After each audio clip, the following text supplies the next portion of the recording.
Bonjour et bienvenue dans cette nouvelle émission. Alors je pense qu'on est à peu près tous d'accord pour dire que les marchés financiers en ce moment ils sont pas forcément évidents, il y a énormément de retournements de tendance, en fait il n'y a pas de tendance claire depuis maintenant plusieurs mois et on le voit, on se fait balader, enfin je dis moi je suis ça un peu de loin, vous savez que moi je suis tellement à long terme que voilà, ces petites variations elles me touchent pas réellement, mais je sais que ça touche beaucoup d'entre vous, pas mal de personnes parce que je reçois des témoignages et j'ai des gens qui m'ont expliqué qu'en fait ils étaient sortis, qu'ils étaient à la moitié en cash ou même aux trois quarts en cash, pour profiter d'une baisse du marché, finalement que le marché était remonté, ils savent plus quoi faire maintenant. J'ai des jeunes investisseurs qui me disent moi je mets de l'argent de côté, mais j'attendais que la bourse baisse plus aussi pour rentrer, maintenant que ça a remonté, je sais plus quoi faire, est-ce que c'est trop tard pour rentrer, etc. Vous voyez de quoi je vais parler dans cette nouvelle émission. Je vais parler de ce qu'on appelle le market timing. C'est-à-dire essayer de deviner les points bas et les points hauts du marché pour essayer d'acheter et de vendre au meilleur moment. C'est quelque chose que je décourage depuis maintenant 4 ans que je fais des émissions de ce type-là. Donc si vous me suivez un petit peu, voilà, j'imagine que vous avez déjà vu passer des vidéos sur le sujet. Et je me demandais pourquoi finalement, parce que je suis pas le seul à mettre en garde contre le market timing, il y avait beaucoup de monde qui le fait. Je me dis, mais pourquoi autant de gens continuent à le faire? Pourquoi dans les témoignages, il y a une grande majorité de personnes qui me demandent est-ce que c'est le bon moment pour rentrer en bourse? Moi, je suis plutôt en cash, c'est trop cher, c'est pas cher, peu importe. Et je suis arrivé à la conclusion qu'en fait, il y avait 3 types de personnes. Le premier type de personnes, c'est ceux qui sont persuadés qu'ils vont faire de l'argent avec le market timing, qui sont meilleurs que la plupart des investisseurs, etc. Donc évidemment, il y a beaucoup de jeunes dans ce groupe-là, et c'est pour eux que j'essaye régulièrement de décourager de faire du market timing.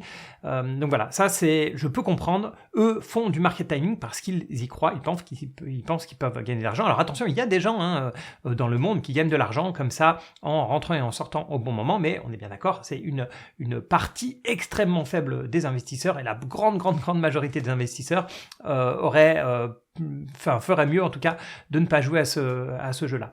Ensuite, le deuxième groupe de personnes, c'est ceux qui ont compris que le market timing leur faisait perdre de l'argent et qui sont disciplinés, donc pour eux, pas de problème. Voilà, ils jouent à un autre jeu, on va dire. Donc, soit ils font de l'ETF à long terme, des ETF à long terme en gestion passive, soit ils font du stock picking et ils restent quasiment tout le temps investis à 100%. Je pourrais me mettre, disons, globalement dans cette catégorie. Et puis il y a la grande majorité des gens, et dont je fais certaines fois partie, qui ont compris que le market timing était inefficace, voire perdant pour la grande majorité des gens, mais qui ont du mal à s'en empêcher. Je suis humain, parfois j'ai des convictions, et je me dis, là j'ai quand même tendance à penser que le marché est trop cher et que j'aimerais sortir, ou inversement, bref, voilà, on est tous pareils, on a envie d'agir, alors que très souvent, la bonne chose à faire en finance, en bourse, en investissement, c'est de ne rien faire. Et c'est justement à vous que j'aimerais parler aujourd'hui, à toutes ces personnes qui connaissent la théorie mais qui ont beaucoup de mal en pratique à rester investis à long terme. Et en fait, si je devais faire un parallèle, c'est un peu comme les gens qui aiment aller vite. Globalement, si vous êtes sur une route où il n'y a personne, une route qui est large, vous avez une très bonne visibilité, il fait beau, le sol est sec, etc., vous pouvez avoir envie de rouler vite. Et si on n'avait aucune loi, rien du tout, les gens rouleraient beaucoup plus vite sur les routes. Mais on a des lois, et malgré ces lois, il y a des gens qui continuent à vouloir rouler plus vite que les limitations de vitesse, et pour ça, on a des radars, etc. Bon, vous connaissez le principe. Mais ce qu'il y a, c'est qu'en bourse, en investissement, non seulement la loi ne nous dit pas dans quoi investir, et comment investir, heureusement, tant mieux, il faut surtout pas que ça arrive, donc ça c'est la bonne partie. On n'a pas non plus de radar, et on n'a même aucun avis extérieur, aucun conseil extérieur. On va pas avoir notre broker qui va nous dire attention là, quand même vous êtes sorti pour être quasiment 100% en cash, attention, et si le marché remonte, ou bien ils vont me dire là 30 transactions dans la semaine, c'est beaucoup, faudrait peut-être se calmer, etc. Donc on est vraiment voilà, il y a un côté chacun pour soi où on peut faire toutes les bêtises qu'on veut et bon, parfois bien s'en tirer, mais souvent perdre de l'argent. Donc c'est pour ça qu'on est quand même dans un monde un peu spécial en finance. Déjà, comme c'est un milieu un peu secret, on parle d'argent, donc on a tendance à pas dire aux autres ce qu'on fait, surtout quand on perd de l'argent, on va pas s'en vanter, on va pas aller appeler famille, amis pour expliquer qu'on s'est planté, que ça fait 3 fois qu'on essaye de timer le marché et qu'on n'y arrive pas. Donc il faut qu'on trouve des petits trucs, et c'est ça que je vais vous donner aujourd'hui. Il faut qu'on trouve des astuces en fait pour limiter notre envie de faire du market timing, de faire trop de transactions. Et je vais vous proposer 3 choses que j'utilise. La première chose que j'utilise le plus, c'est de mettre mon énergie ailleurs. Parce qu'en fait, je suis passionné par la bourse, je pense que vous le savez. Donc, je regarde les marchés financiers. Forcément, je vais regarder les cours de bourse, des indices, des sociétés. Je vais suivre les actualités. Je vais regarder ce que font les banques centrales, etc. Je me renseigne. C'est pas parce que je ne veux pas agir à court terme que je me renseigne pas sur ce qui se passe à court terme. Et tout ça, je sais que vous êtes passionné, vous aussi, par les marchés financiers. Vous êtes passionné par la bourse, sinon vous ne regarderiez pas mes émissions. Et donc, on a le même problème, c'est que plus on se renseigne, plus on a envie d'agir. Alors heureusement, moi je suis quelqu'un de plutôt discipliné, naturellement c'est plutôt dans ma personnalité de me fixer des règles, mais je suis malgré tout tenté de passer en mode trading. Et donc plutôt que de regarder des graphiques, de regarder les cours de bourse, etc., ce qui se passe sur les réseaux, peu importe, ce que je vais faire plutôt c'est que le temps que je dédie à la finance, à l'investissement, je vais plutôt le passer en lisant des livres, en étudiant des entreprises, en étudiant des secteurs. Je vais essayer de l'utiliser au mieux pour mes investissements long terme et essayer d'éviter de trop me faire polluer par les graphiques, les cours et puis le côté très, très court terme. D'ailleurs, j'en profite, si vous étudiez les entreprises, je suis sûr que vous utilisez le site Zone Bourse, il n'y a pas vraiment d'équivalent dans le monde francophone, notamment pour accéder à toutes les données fondamentales des entreprises, pour avoir l'un des meilleurs stock screeners qui existent, etc. Et j'en profite parce que c'est vraiment cette semaine, j'en profite pour vous signaler que c'est la fin du Black Friday bientôt, mais que les abonnements Zone Bourse sont encore à moins 40%, donc suivez le lien en dessous de la vidéo ou du podcast, en tout cas dans la description, si vous êtes intéressé, pour profiter, je crois qu'il reste quelque chose comme 4 ou 5 jours pour profiter des moins 40%. Donc pour revenir au fait de mettre son énergie ailleurs, en fait l'idée c'est de bien cibler où on met son énergie. Donc ça après c'est une question de choix d'investissement, mais vous savez que moi je privilégie très largement l'analyse fondamentale long terme à l'analyse technique qui est quasiment par définition en fait du court terme. Donc autant, quitte à passer du temps, autant le passer pour progresser, pour apprendre sur les entreprises, comme je vous le disais, sur les secteurs, étudier des bilans, des comptes de résultats, des tableaux de flux de trésorerie, j'avais le terme cash flow en tête. Voilà, donc si vous n'êtes pas à l'aise vraiment avec cette partie analyse financière, formez-vous sur la partie analyse financière. N'oubliez pas aussi de vous former sur la partie finance comportementale, parce que plus on apprend, plus on progresse en fait en investissement, plus vous allez comprendre les dangers du market timing. Alors même si j'en ai déjà pas mal parlé dans les émissions, il y a des très bons livres aussi. Alors pour ceux qui ont la vidéo, je vous les mets à l'écran. Donc plus vous allez vous renseigner, plus vous allez lire, plus vous allez vous rendre compte aussi des dangers des prévisions, des dangers de faire trop de transactions, etc. Donc non seulement votre énergie, vous la mettez dans des choses plus long terme, ça va vous permettre de progresser, et puis ça va vous rappeler en fait pourquoi est-ce que vous faites ça et pourquoi est-ce que vous n'êtes pas là à essayer en permanence de deviner est-ce que le CAC 40 va monter ou baisser la semaine prochaine. Bon, après, peut-être que ça ne suffit pas et peut-être que malgré tout, vous avez envie d'agir et que vous êtes un peu obligé d'agir. Et dans ces cas-là, il n'y a pas 36 solutions.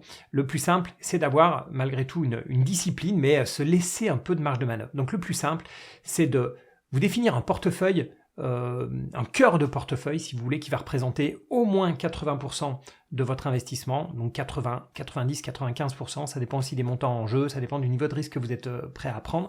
Donc vous définissez un cœur de portefeuille à long terme, donc ça peut être soit dans des ETF, soit dans des actions à long terme, etc.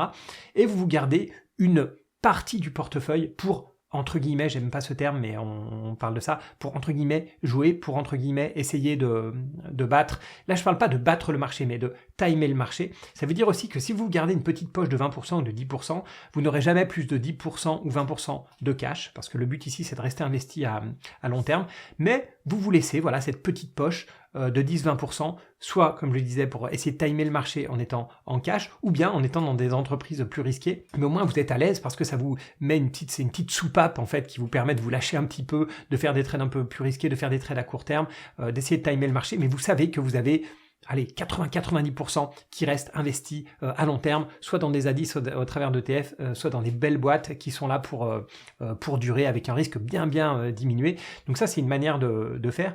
Mais mon troisième conseil, c'est que justement, si vous partez sur ce principe d'avoir une grosse partie à long terme qui est très stable, sur laquelle je ne vais pas dire que vous n'avez pas le droit de bouger parce qu'il faut de temps en temps faire tourner son portefeuille. Il y a des boîtes qui vont vous décevoir, que vous allez devoir vendre pour en racheter d'autres, etc. Vous pouvez aussi changer d'avis, changer vos convictions. Les entreprises changent aussi en permanence. Il y a beaucoup d'inertie, mais elles changent aussi.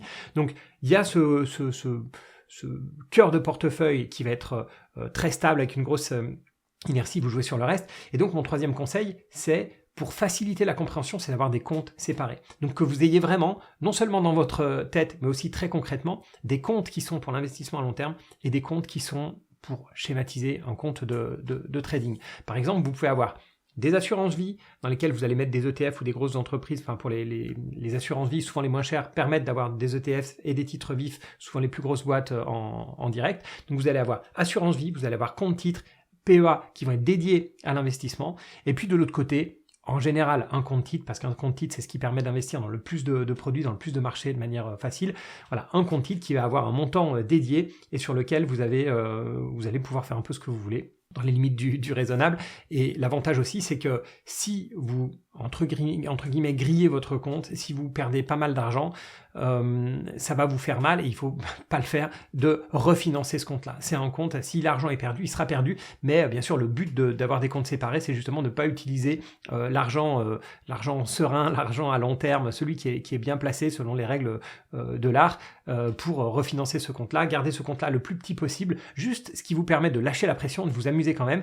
Comme je disais, ceux qui sont disciplinés, ils n'ont pas besoin de ça et ça va très bien marcher malgré tout. Hein. Mais si vous n'y arrivez pas, voilà, c'est bien d'avoir cette petite poche qui va être dédiée. Et si vous utilisez cette solution, donc si vous avez des comptes séparés, vous allez voir que, notamment du côté de l'assurance vie, alors oui, l'assurance vie, on l'utilise en général pour les avantages fiscaux, les avantages en termes de succession, etc.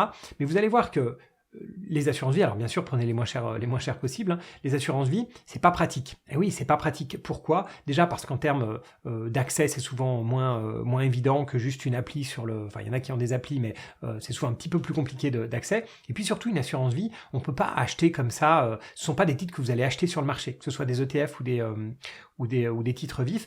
Ce qui va se passer, c'est que vous allez les passer un ordre via votre assurance vie, mais souvent, ça va être acheté au cours de clôture. Donc, il n'y a pas ce côté immédiat.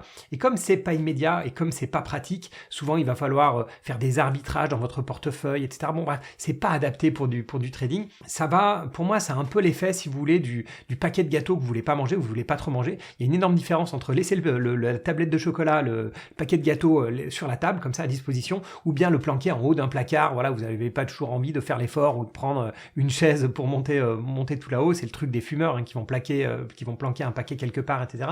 Donc, vous ne vous empêchez pas de le faire. Si vraiment vous avez un jour une énorme conviction, vous pouvez toujours aller sur votre compte d'assurance vie et faire des arbitrages, mais ça va vous demander un effort qui fait que voilà, vous n'allez pas le faire à un moment où vous êtes dans un transport en commun, vous n'allez pas faire un arbitrage sur votre assurance vie, alors que sur votre appli de broker, vous allez peut-être passer un ordre. Donc, ce côté d'avoir des comptes séparés, il a aussi l'avantage de garder le trading sur quelque chose de très dispo, voilà, sur lequel vous allez vous connecter potentiellement tous les jours. Et puis, sur la partie vraiment investissement long terme, vous allez avoir des comptes que vous allez regarder de temps en temps, peut-être une fois par semaine, une fois par mois, voire même une fois par an pour ceux qui sont vraiment très patients et très disciplinés. Voilà, ça va vous empêcher de ça. Mais en fait, tout ce que je vous raconte, ça dépend vraiment de votre personnalité. Par exemple, moi j'ai suffisamment l'habitude et comme je vous disais, suffisamment de discipline avec le temps, hein, attention, à 20 ans j'avais pas du tout la discipline que j'ai aujourd'hui, hein, c'est pas du tout que je suis Superman. Donc avec le temps j'ai appris ça, ce qui fait que moi j'ai pas de problème pour regarder les cours de bourse tous les jours, pour suivre tous mes comptes en permanence tous les jours, mais ne faire aucun mouvement. J'ai aucun problème à ne faire aucun mouvement pendant 2 semaines, 3 semaines, 1 mois. C'est relativement rare parce que j'investis quand même régulièrement, enfin je veux dire l'argent que je gagne, que j'épargne, je le réinvestis, donc c'est souvent ça, c'est souvent de l'argent qui est investi pour la première fois si vous voulez, mais je fais assez peu de ventes ou de réallocation de mon portefeuille, mais ça demande quand même de l'expérience. Donc surtout les jeunes, quand vous avez 20-25 ans, moins vous regardez votre portefeuille, moins vous êtes focalisé en fait sur vraiment les actions que vous détenez, sur les mouvements au jour le jour, et plus vous êtes, comme je le disais, dans un mode d'études, de progression, plus vous avez des comptes séparés, etc. Enfin bon, les petits conseils que je vous ai donnés, ça va vous permettre avec le temps d'être beaucoup plus discipliné. N'hésitez surtout pas à me mettre en commentaire si vous avez des problèmes de discipline, dans quelle catégorie en fait vous vous situez. Est-ce que vous êtes plutôt les traders qui font du market timing avec l'espoir de gagner de l'argent? Est-ce que vous êtes plutôt le sage, hein? J'ai mis, pour ceux qui ont la vidéo Yoda en portefeuille, est-ce que vous êtes plutôt team Yoda? Est-ce que vous êtes plutôt team je sais que c'est pas bien, mais je le fais quand même. Voilà, merci à tous en tout cas pour votre suivi. Je suis content de vous retrouver après 2 semaines de vacances, voilà, enfin de voyage en tout cas.